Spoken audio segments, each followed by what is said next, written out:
6 বছৰ হৈছে হ্যাঁ ভাল হৈছে ভাল হৈছে ইয়াত ই ঠিকেই চলাই আছে ঠিক আছে আপোনালোকে ভাল পাইছে ভাল পাইছে সদায় লাগি থাকে এই 10 বছৰ বহুত কঠিন মাজত চলাই আছে বিহাৰী মাৰোৱাৰীৰ মাজত ই যে সফল হৈছে কিন্তু কথা কামটো বহুত কঠিন তথাপি চলাই আছে এতিয়া ব্যৱসায়টো আজিকালি বেয়া বহুত ব্যৱসায় সোনকালে বন্ধ হৈ যায় দোকানখনত এই 10 বছৰ কেনেকৈ চলাইছে এইটো কি ক'ব তাৰ মাজতে কঠিনৰ মাজতে চলাই আছে যিহেতু উপায়টো নাই চলাই আছে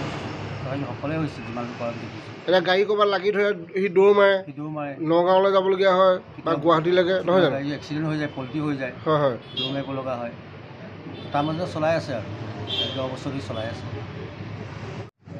গৌৰৱ অনুভৱ কৰোঁ ব্যৱসায় কৰি ভালেই লাগিছে যোৱা 10 বছৰ ধৰি কৰি আছোঁ ঘাট প্ৰতিঘাতটো থাকেই ব্যৱসায় সকলো ঘাট প্ৰতিঘাত নেওচি ওপৰলৈ কৰাত আগবাঢ়ি গৈ আছোঁ লাহে লাহে কেতিয়াবা যে গাড়ী লাগি ধৰে নগাঁৱত দৌৰ মাৰিবলগীয়া হয় বা কেনেকুৱা কষ্ট অনুভৱ হয় এইবিলাকতো থাকিবই ব্যৱসায় হাৰ্ডৱৰ্কটো লাগিবই ন ব্যৱসায়ত হাৰ্ডৱৰ্ক নহ'লে বেলেঞ্চ অফ মাইণ্ড নহ'লে ব্যৱসায়টো আগবঢ়াত অলপ কঠিন হয় ব্যৱসায় সকলো ব্যৱসায় সকলোৱে কৰিব পাৰে অসমীয়া বা মাৰোৱাৰী বা অন্য বিহাৰী বুলি কোনো নাই চেষ্টা কৰিলেও হ'ল নিজৰ 100% দিব লাগে নিশ্চয় একদিন সকলোৱে আগবাঢ়িব পাৰিব কিন্তু ব্যৱসায়টো চাকৰি কৰাটো সহজ ব্যৱসায় কৰাটো অলপ কঠিন মানে সকলো ক্ষেত্ৰত মানে ব্যৱসায়টো সম্ভৱ নহয়